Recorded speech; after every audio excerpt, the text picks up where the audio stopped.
अस्सलाम वालेकुम dear students, welcome to Wisdom Mathsist. तो आज हमने एक्सरसाइज नंबर 3.3 स्टार्ट करनी है और इसके हम फर्स्ट 4 क्वेश्चंस जो है वो इंशाल्लाह आज इस वीडियो में कंप्लीट करेंगे। तो the first one is find the values of unknowns when. अब यहाँ पे जो हमारे पास फर्स्ट क्वेश्चन है इसमें ऑर्डर्ड पेयर दिए हुए हैं। ऑर्डर्ड पेयर हमारे पास क्या होता है? ऑर्डर पेयर, जैसे पेयर के नाम से तो आपको पता चल गया होगा कि इसमें दो चीज़ों का पेयर होगा, दो नंबर्स का पेयर होगा। तो पेयर में हमारे पास दो नंबर्स का पेयर हो सकता है, लेकिन जब हमने उसको कह दिया कि ऑर्डर पेयर तो इट मीन्स कि उसका ऑर्डर मैटर करता है। जैसे यहाँ पे हमारे पास ये दो नंबर्स का ऑर्डर है ए और -b, तो हम इसकी पोजीशन को चेंज करेंगे तो ये नंबर टोटली चेंज हो जाएगा। इट मीन्स कि इसका ऑर्डर जो है वो बहुत मैटर करता है। ऑर्डर चेंज होने से नंबर कम्प्लीटली चेंज हो जाएगा। So that is the order number. अब हमने इन ऑर्डर नंबर्स को जो है वो इसमें जो अननोन्स हमारे पास दिए हुए जो भी वेरिएबल्स हैं वो हमने फाइंड आउट करने हैं। So let's start.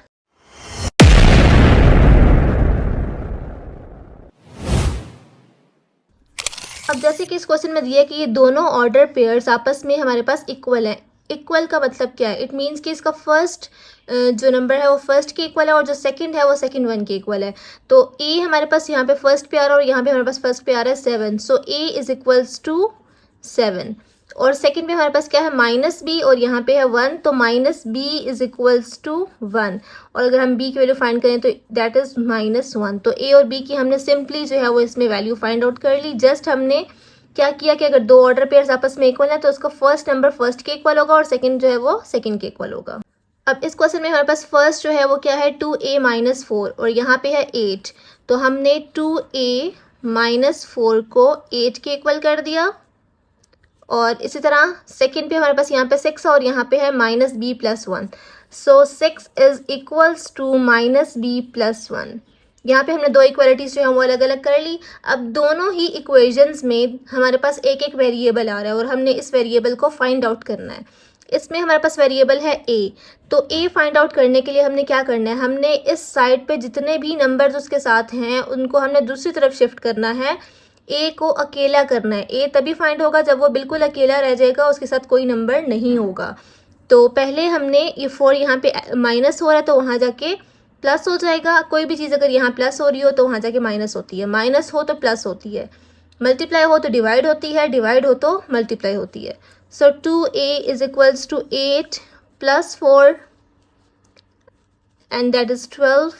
So a is equals to 12/2 and that is 6. So a is equals to 6. Next हमारे पास है 6 इज इक्वल्स टू -b + 1। अब यहाँ पे हमने b को अकेला करना है। b के साथ कोई नंबर नहीं है, जस्ट माइनस साइन है। तो हम अगर इसको पॉजिटिव करना चाहते हैं तो हम इसको यहाँ पे शिफ्ट कर लेते हैं और 6 को वहाँ पे शिफ्ट कर लेते हैं।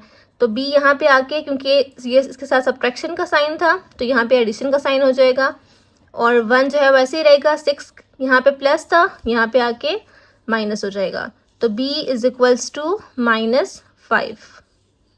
तो यहाँ पे हमने a और b का आंसर जो है वो फाइंड आउट कर लिया सिंपल लीनियर इक्वेशंस को सॉल्व करके। ओके, अब हम इसका एक और क्वेश्चन कर लेते हैं। इसमें हमारे पास फर्स्ट है 2x - y, y - 3x and then 4, 2। तो इसमें जो हमारे पास फर्स्ट डिजिट है वो फर्स्ट के इक्वल आ जाएगा ऑर्डर पेयर में और सेकंड के इक्वल आ जाएगा। तो 2x - y is equals to 4 and y - 3x is equals to 2। तो डियर स्टूडेंट्स, यहाँ पे हमारे पास दो इक्वेशंस बन गई हैं, दो लीनियर इक्वेशंस। अभी हमने जो फर्स्ट और सेकंड क्वेश्चन किया था उसमें हमारे पास एक इक्वेशन में जस्ट एक वेरिएबल था, तो हमने इसको इजीली जो है वो सॉल्व कर लिया था उसको अकेला करके। लेकिन यहाँ पे हमारे पास एक इक्वेशन में दो वेरिएबल्स हैं। इस इक्वेशन में भी दो वेरिएबल्स हैं, इस इक्वेशन में भी दो वेरिएबल्स हैं। 2 इक्वेशंस विद 2 वेरिएबल्स। तो हम इसको सॉल्व करने के लिए एलिमिनेशन मेथड या सब्स्टिट्यूशन मेथड, जो मेथड भी आपको इजी लगता है वो हम इसमें यूज़ कर सकते हैं। तो अगर हम इसको एलिमिनेशन मेथड से करें तो एलिमिनेशन मेथड हम कब ज़्यादा इजीली अप्लाई कर सकते हैं? जब हमारे पास कोई इसमें और इसमें कोई एक वेरिएबल जो है वो बिल्कुल सेम हो। तो हमारे पास यहाँ पे y और y, क्योंकि y के साथ यहाँ पे भी 1 है और यहाँ पे भी 1 है, तो हमने इन दोनों को अब क्या करना है? इस y के साथ है माइनस, इस y के साथ है प्लस, तो हम इन दोनों को ऐड करेंगे। अगर साइन डिफरेंट है तो हम दोनों को ऐड करते हैं ताकि वो कैंसिल आउट हो जाए, एलिमिनेट हो जाए, क्योंकि एक वेरिएबल जब एलिमिनेट होगा तभी हम दूसरा वेरिएबल फाइंड आउट कर सकते हैं। एट अ टाइम हम एक इक्वेशन में से दो वेरिएबल्स फाइंड आउट नहीं कर सकते। तो पहले हम इसको तरतीब से लिख लेते हैं, -3x plus y is equals to 2। हमने x वाले टर्म को पहले लिख लिया, y वाले टर्म को बाद में। अब इन दोनों को हमने करना है ऐड। तो इन दोनों को ऐड करने के बाद, क्योंकि y दोनों एक के साथ माइनस था एक के साथ प्लस था, तो ये दोनों कैंसिल हो जाएंगे, एलिमिनेट हो जाएंगे।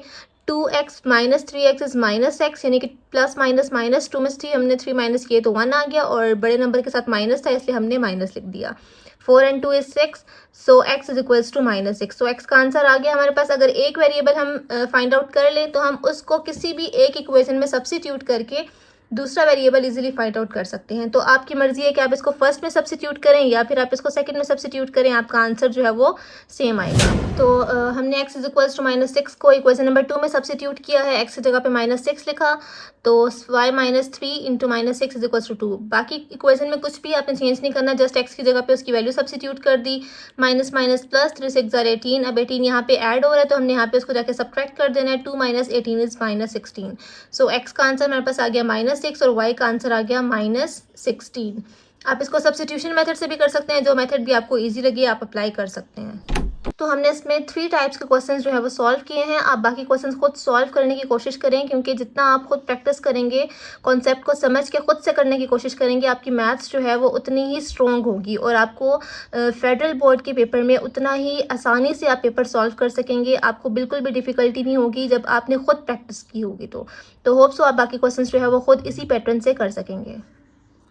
ओके, तो नेक्स्ट हमारा टॉपिक है कार्टेशियन प्रोडक्ट का। अभी हमने ऑर्डर पेयर्स के बारे में थोड़ा बहुत पढ़ा, अब हमारे पास नेक्स्ट है कार्टेशियन प्रोडक्ट। कार्टेशियन प्रोडक्ट में हमने क्या करना होता है बेसिकली, तो पहले तो हम देखते हैं कि हमने इसमें क्या फाइंड आउट करना है। अब इसमें हमारे पास 2 सेट दिए हुए हैं, ए और B. Find A cross B cross A cross A and B cross B. Cartesian product जो है ना वो 2 ऑर्डर, उसमें हमारे पास 2 सेट्स के ऑर्डर पेयर्स बनते हैं, यानी कि 2 सेट्स के ज़रिए हमने ऑर्डर पेयर्स बनाने होते हैं। एक ऐसा सेट जिसमें 2 सेट्स के ज़रिए ऑर्डर पेयर्स बने वो होता है कार्टेशियन प्रोडक्ट। तो यहाँ पे हमने क्योंकि प्रोडक्ट है तो प्रोडक्ट की नोटेशन से ही इसका जो सिंबल है वो हमारे पास मल्टीप्लाई का है। ए क्रॉस बी, इसको हम क्रॉस बोलते हैं, ठीक है। A cross B, then B cross A cross A and B cross B. ये अब हम फाइंड आउट करेंगे, बहुत ही ईजी मेथड से हम लोगों ने फाइंड आउट करना है इसको। तो बहुत इजी मेथड से हम लोग इसको फाइंड आउट करना स्टार्ट करते हैं। ए हमारे पास है 1 4 8 और बी हमारे पास है 1 0। तो हमने फाइंड करना है ए क्रॉस बी। अब इसके मैं आपको 2 मेथड्स जो है वो बताऊंगी, आपको जो भी मेथड इजी लगे आप उसको अप्लाई कर सकते हैं। हमने सबसे पहले एक बॉक्स बना लेना है। ए क्रॉस बी है तो हमने कॉलम में ए की एंट्रीज डालनी है और रोज में बी की एंट्रीज डालनी है। ए क्रॉस बी है तो ए यहाँ पे आ जाएगा और बी यहाँ पे आ जाएगा। 1 4 8 ए का और 1 0 बी का। तो अब हमने क्या करना है, अब हमने इसका क्रॉस, क्योंकि हमने क्रॉस फाइंड करना है ना, तो क्रॉस मल्टीप्लिकेशन हमने करनी है। बेसिकली हमने इसमें ऑर्डर पेयर्स बनाने हैं। ऑर्डर पेयर के बारे में भी हमने पढ़ा था कि उसमें 2 नंबर्स होते हैं जिनका ऑर्डर हम चेंज नहीं कर सकते। तो फर्स्ट ऑर्डर, इस ऑर्डर पेयर में फर्स्ट नंबर यहाँ से लेना है कॉलम से और सेकेंड नंबर हमने लेना है इस रो से, तो 1 1। So first order pair is 1 1। अब 1 0, फर्स्ट 1 है और सेकंड है 0। फिर इस तरह अब हमने इस कॉलम में सेकंड नंबर हमारे पास 4 है, अब 4 को हमने इन दोनों के साथ लिखना है, तो 4 1 4 1 4 0 4 0। देन 8 को हमने इन दोनों के साथ लिखना है 8 1 8 1 8 0 8 0। तो ये हमने कंप्लीट कर लिया अपने ऑर्डर पेयर्स, यानी कि 2 सेट्स के ज़रिए हमने किस तरह कितने ऑर्डर पेयर्स जो है वो फाइंड आउट कर लिए इनकी क्रॉस मल्टीप्लिकेशन के ज़रिए। ओके, अब नेक्स्ट हमने सेकंड मेथड इसका देखना है। ये सारे ऑर्डर पेयर्स इसके फाइंड आउट हो चुके हैं, अब आप इसको तरतीब से लिख सकते हैं, लेकिन हम एक और मेथड भी इसका देख लेते हैं कि अगर आपने बॉक्स नहीं बनाना तो आप सिंपली इसको किस तरह से कर सकते हैं। अब हमने ए क्रॉस बी फाइंड करना है। जैसे आपने ए यूनियन बी या A intersection B find out किया था, तो फर्स्ट में उसका सेट लिखा था, सेकंड एलिमेंट में उसका सेट लिख दिया था। तो इसी तरह हमने ए क्रॉस बी में ए की जगह पे ए का सेट लिखा है, बीच में हमारे पास क्रॉस का सिंबल आ जाएगा और बी की जगह पे हमने बी का सेट लिखा है। अब जब हमने इसकी क्रॉस मल्टीप्लिकेशन करनी है, जब हमने इसका क्रॉस प्रोडक्ट फाइंड करना है, तो इसके फर्स्ट एलिमेंट को इसके सारे एलिमेंट्स के साथ लिखना है, ठीक।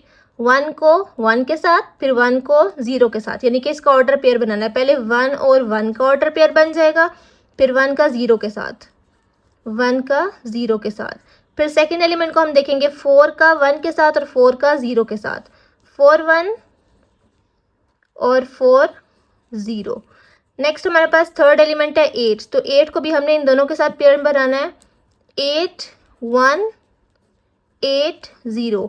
तो हमने क्या किया कि इसके हर एलिमेंट के साथ पेयर बना दिया, तो that is the order pair set which is A cross B। Next इसमें हमने एक और चीज़ फाइंड करनी थी कि number of elements in A cross B। अब यहाँ तो आपने फाइंड आउट कर लिया, आपको पता है कि इसमें 6 नंबर्स हैं, 1 2 3 4 5 6 ऑर्डर पेयर्स बने हैं, 1 2 3 4 5 6 ऑर्डर पेयर्स बने हैं। लेकिन अगर आपको विदाउट कैलकुलेटिंग इट अगर आपने फाइंड करना हो कि इसमें कितने नंबर ऑफ एलिमेंट्स होंगे, तो इसका एक फार्मूला है n of A cross B। आपने जस्ट क्या करना है, A के एलिमेंट्स और B के एलिमेंट्स को आपस में मल्टीप्लाई कर देना है, यानी कि n of A multiply n of B। तो नंबर ऑफ एलिमेंट्स A में कितने नंबर ऑफ एलिमेंट्स हैं, 3 एलिमेंट्स हैं, और B में कितने एलिमेंट्स हैं, 2 एलिमेंट्स हैं, तो 3 2s are 6 एलिमेंट्स जो हैं वो हमारे पास इसमें आ रहे हैं। तो अगर आपको जस्ट एलिमेंट फाइंड करना हो तो आपने ये फार्मूला इसमें यूज़ करना है। सिमिलरली हमने नेक्स्ट को सॉल्व करना है B क्रॉस A, तो हमने यहाँ पे कॉलम में B के एलिमेंट्स लिखे और रोज में हमने A के एलिमेंट्स लिख लिए। अब हमने इसको इसके साथ इसका ऑर्डर पेयर बनाना है, तो 1 1 का ऑर्डर पेयर बन जाएगा, फिर 1 4 1 8 0 1 0 4 0 8।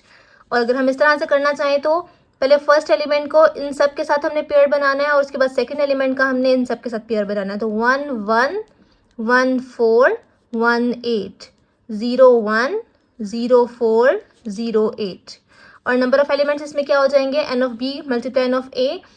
तो B में हमारे पास एलिमेंट्स हैं 2 और A में एलिमेंट्स हैं 3, तो 2 3s are 6 एलिमेंट्स। तो 6 एलिमेंट्स को जो है यहाँ पे हमारे पास बने हैं, 6 ऑर्डर पेयर्स हमारे पास बन के ये सेट कंप्लीट हुआ है। नेक्स्ट हमारे पास है A क्रॉस A।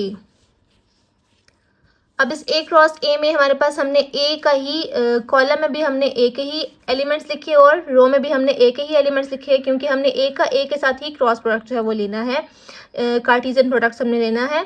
तो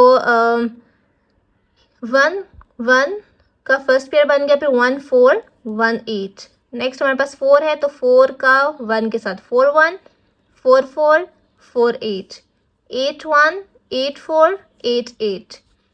और दूसरी तरह से अगर हम देखें तो हमने पहले 1 को इन तीनों के साथ पेयर बनाना है, फिर 4 का इन तीनों के साथ पेयर बनाना है और 8 का इन तीनों के साथ पेयर बनाना है। तो वो हमारे पास ये इन सब के पेयर्स बिल्कुल वही बनेंगे जो हमारे पास इसमें बने हैं। और जब हमने इसके नंबर ऑफ एलिमेंट्स फाइंड करने हैं तो हमने n ऑफ A को n ऑफ A के साथ ही मल्टीप्लाई करना है, क्योंकि दोनों जो है वो सेम हमारे पास सेट्स हैं। तो 3 एलिमेंट्स थे A में, तो 3 3s are 9 आ जाएगा। लास्ट में हमारे पास B क्रॉस B हमने फाइंड करना था, तो उसमें भी हमने B के एलिमेंट्स कॉलम में भी लिखे और रो में भी लिखे। देन 1 1 1 0 0 1 0 0। सिमिलरली 1 को पहले 1 के साथ लिखा, फिर 1 को 0 के साथ, इसी तरह 0 को 1 के साथ और 0 को 0 के साथ। तो ये 4 एलिमेंट्स इसमें हमारे पास बने हैं, क्योंकि B में हमारे पास 2 एलिमेंट्स थे, तो 2 2s are 4। Now the question number 3 is let E is equals to 1 3 and F is equals to 4 6 8. Express E cross F cross E cross E and F cross F graphically. अब हमने इसको simple find out करने का method देख लिया question number 2 में। अब हमने इसका क्या करना है, इसको हमने ग्राफ बनाना है, यानी कि ग्राफ के ऊपर हम किस तरह से कार्टेशियन प्रोडक्ट को रिप्रेजेंट कर सकते हैं। तो इसमें हमने बेसिकली देखना है कि हम एक ऑर्डर पेयर को, एक पॉइंट को हम किस तरह से प्लॉट करते हैं ग्राफ में। तो ये बहुत ही इंपॉर्टेंट क्वेश्चन है, इसलिए आपने इसको अच्छे से समझना है। तो चूँकि हमने इसका ग्राफ बनाना है, तो E और F के जो हमारे पास एलिमेंट्स थे उसमें मैक्सिमम वो सारे के सारे पॉजिटिव एलिमेंट्स थे, नेगेटिविटी की तरफ कोई एलिमेंट नहीं जा रहा। तो और इसमें जो हाईएस्ट नंबर था वो 8 आ रहा है। तो हमने क्या किया, हमने अपने ग्राफ को प्लॉट किया जिसमें हमने सिर्फ पॉजिटिव एक्सिस लिया है, पॉजिटिव एक्स एक्सिस लिया है, पॉजिटिव वाई एक्सिस लिया है, और इसका जो मैक्सिमम नंबर है वो 8 है। तो हम एक्स एक्सिस पे भी हम 8 तक लेके गए हैं और वाई एक्सिस पे भी हमने 8 तक जो है वो प्लॉटिंग की है। इसमें आपने याद रखना है कि जो आपका डिस्टेंस है इट शुड बी सेम, ठीक है। जितने भी इंटरवल्स आपके बन रहे हैं इसका डिस्टेंस जो है वो सेम होना चाहिए। तो आप इसको ग्राफ पेपर पे ही प्लॉट करें, क्योंकि एग्जाम्स में भी आपके पास ग्राफ जो है वो अलग से गिवन होता है। तो आपने ग्राफ से रिलेटेड कोई भी क्वेश्चन ग्राफ के ऊपर ही प्रैक्टिस भी करना है और एग्जाम में भी उसी के ऊपर जो है वो सॉल्व करना है। तो सबसे पहले हमने E क्रॉस F का ग्राफ प्लॉट करना है। तो E क्रॉस F की पहले हम वैल्यूज़ फाइंड आउट कर लेंगे, जैसे अभी हमने क्वेश्चन नंबर 2 में कार्टेशियन प्रोडक्ट फाइंड आउट किया था। सिमिलरली हमने E क्रॉस F का जो ऑर्डर पेयर्स है वो यहाँ पे हमने फाइंड आउट कर लिए। तो एफ में हमारे पास 3 एलिमेंट्स थे, ई में हमारे पास 2 एलिमेंट्स थे, 2 3s आर 6, इसमें हमारे पास 6 ऑर्डर पेयर्स जो हैं वो बन गए। अब हमने ये 6 ऑर्डर पेयर्स जो है वो यहाँ पे हमने प्लॉट करने हैं। तो फर्स्ट ऑर्डर पेयर हमारे पास क्या है 1,4। अब इसमें हम जो फर्स्ट एलिमेंट है उसको हम लेट करेंगे कि वो x है, और जो सेकंड एलिमेंट है उसको हमने y जो है वो लेना है। यानी कि फर्स्ट एलिमेंट को हमने x की एक्सिस पे ढूंढना है और सेकंड एलिमेंट को हमने y एक्सिस पे ढूंढना है। तो 1,4 x एक्सिस पे हमारे पास 1 यहाँ पे है और y एक्सिस पे हमारे पास 4 यहाँ पे है। तो हम 1 से ऊपर लेके जाएंगे और 4 को आगे लेके आएंगे, तो हमारे पास जो है वो ये पॉइंट बन जाएगा 1,4। नेक्स्ट हमारे पास है 1 6, तो हमने इस 1 में ही 6 को देखना है। तो 1 इसी सीध में हम जाएंगे ऊपर, इसी पॉइंट के ऊपर जहाँ पे 6 आ रहा है वहाँ पे हमने ये डॉट लगा देना है। तो दैट इज़ 1,6। नेक्स्ट हमारे पास है 1 8। अब हमने 1 की ही सीध पे जाना है और यहाँ पे 8 के ऊपर हमने लगाना है। तो ये हमारे पास आ जाएगा 1,8। यानी कि ये पॉइंट, अगर हम इस पॉइंट को x एक्सिस पे देखें तो ये 1 होगा और y एक्सिस पे देखें तो ये 8 होगा। तो 1,8 हमारे पास जो है वो थर्ड पॉइंट आ गया। नेक्स्ट हमारे पास है 3 4। अब हमने 3 और 4 का देखना है। x एक्सिस पे हमने 3 ढूंढना है और y एक्सिस पे 4। तो 3 को हम ऊपर लेके आएंगे और यहाँ से हमने 4 के साथ इसको करना है। तो ये हमारे पास आ जाएगा 3,4। नेक्स्ट हमारे पास है 3,6। तो हमने 3 के ही ऊपर लेके जाना है और 6 यहाँ पे हमारे पास है। तो 3,6 ये आ जाएगा। और लास्ट वन इज़ 3,8। सो 3,8 हमारे पास आ जाएगा ये। तो ये जो हमने फाइंड आउट किया है that is E cross F. E cross F यानी कि ई और एफ का कार्टेशियन प्रोडक्ट हमने इसके ऊपर प्लॉट कर लिया। इसमें जस्ट ऑर्डर पेयर्स के आपने डॉट्स लगाने होते हैं, इनको ज्वाइन नहीं करना होता। ठीक है, आपने इसको ज्वाइन नहीं करना। मोस्टली स्टूडेंट्स जो हैं वो इसको ज्वाइन करने में मिस्टेक कर देते हैं। तो आपने इसको ज्वाइन बिल्कुल नहीं करना है। इसके जस्ट आपने सिर्फ ऑर्डर पेयर्स के पॉइंट्स लगाने हैं, डॉट्स लगाने हैं। तो 6 ऑर्डर पेयर्स थे, हमारे पास 6 डॉट्स जो हैं वो कंप्लीट हो गए हैं। ओके, नेक्स्ट हमारे पास है एफ क्रॉस ई। तो एफ क्रॉस ई में हमारे पास पहले हमने एफ के एलिमेंट्स देखने हैं और फिर ई के एलिमेंट्स, और इसका हमने ऑर्डर पेयर्स बना लिया। इसके भी 6 ऑर्डर पेयर्स बनेंगे। अब इसको हम जब प्लॉट करेंगे, अब जैसे मैंने स्टार्ट में कहा था वीडियो के कि ऑर्डर पेयर्स में इसका ऑर्डर बहुत मैटर करता है। तो अब इसको ग्राफिकली भी आप लोग देख लेंगे कि किस तरह से 1 4 जो है वो 4 1 के इक्वल नहीं हो सकता। यानी कि जब हम इसका ऑर्डर चेंज करेंगे तो ये जो नंबर है ये टोटली नंबर चेंज हो जाएगा। तो अब यहाँ पे हम देखते हैं कि 4 1 हमारे पास कौन सी पोजीशन पे आ रहा है। 4 हमारे पास x पे हमने देखना है और 1 को हमने y पे देखना है। तो x एक्सिस पे 4 ये है और y एक्सिस पे 1 ये है। तो इसको अगर हम देखें तो 4 और 1 ये हमारे पास पॉइंट आ जाएगा 4,1। तो यहाँ देखिए 1 4 हमारे पास यहाँ पे और 4 1 यहाँ पे। इट मीन्स कि इसका ऑर्डर मैटर करता है। अगर आप नंबर आगे पीछे कर देते हैं तो इससे पूरी रिप्रेजेंटेशन चेंज हो जाती है, वो पॉइंट टोटली चेंज हो जाता है। नेक्स्ट हमारे पास 4 3 है। तो अब हमने 4 और 3 को करना है। तो ये हमारे पास आ जाएगा 4 3। नेक्स्ट 6 1 6 1। इसी तरह 6 3। नेक्स्ट हमारे पास है 8 1 8 1 और 8 3। तो ये जो आपके पास 6 पॉइंट्स बने हैं ये बने हैं एफ क्रॉस ई के। तो अगर आपने एक ही उसके ऊपर प्लॉट करना है तो आप डिफरेंट कलर्स भी इसमें यूज़ कर सकते हैं ताकि आप डिफ्रेंशिएट कर सकें कि ये कौन सा है और ये कौन सा है। अदरवाइज आप कोई एग्जाम में अगर कोई एक ही पूछा गया है तो आपने सिर्फ एक को ही प्लॉट करना है मार्कर या पेन यूज़ करके। और अगर आपके पास डिफरेंट है तो आप बेशक डिफरेंट ग्राफ्स में उसको प्लॉट कर सकते हैं। Now the next one is E cross E. तो इसमें हमारे पास ई क्रॉस ई, क्योंकि ई का हमने ई के साथ ही लिया है। ई में 2 एलिमेंट्स है तो हमारे पास टोटल 4 जो है वो ऑर्डर पेयर्स बने हैं। तो फर्स्ट इज़ 1 1। अब इसमें x भी 1 है और y भी 1 है। तो ये हमारे पास पॉइंट आ जाएगा 1,1। नेक्स्ट हमारे पास है 1 3। तो हमने 1 और 3 को 1 के साथ 3 आ गया। तो ये हमारे पास आ गया 1,3। नेक्स्ट हमारे पास है 3,1। अब 3x जो है वो 3 होना चाहिए और y जो है वो 1 होना चाहिए। तो दैट इज़ 3,1 और नेक्स्ट हमारे पास है 3 3, x भी 3 है और y भी 3 है, तो हमारे पास ये पॉइंट आ जाएगा जिसमें x भी 3 है और y भी 3 है, तो ये हमारे पास आ जाएगा E cross E। Now the last one is f cross f। अब हमने f का f के साथ लेना है। f में हमारे पास 3 एलिमेंट्स थे, तो 3 3s आर 9 ऑर्डर पेयर्स हमारे पास यहाँ पे बने हैं। तो फर्स्ट ऑर्डर पेयर हमारे पास है 4,4। तो x पे भी हमने 4 देखना है और y पे भी हमने 4 देखना है, तो 4 4 दैट इज द पॉइंट। ये हमारे पास है 4 4। नेक्स्ट हमारे पास है 4 6, 4 और 6, 4 6। नेक्स्ट इज 4 8, 4 और 8, 4,8। 3 पॉइंट्स हो गए। नेक्स्ट हमारे पास आ जाएगा 6 4 6 6 एंड 6 8। अब हमने x को 6 रखना है, पहले 6 के साथ y 4 है, फिर 6 के साथ y 6 है और फिर 6 के साथ y 8 है। तो ये तीनों पॉइंट्स हमने प्लॉट कर लिए। नेक्स्ट हमारे पास है 8 4 8 6 8 8। तो हमने 8 के साथ पहले रखा 4, 8 4, देन 8 6 एंड देन 8 8। तो ये जो हमने 9 एलिमेंट्स ड्रॉ कर लिए, ये हमारे पास था f cross f, that is the Cartesian product. जज़ाकल्लाह।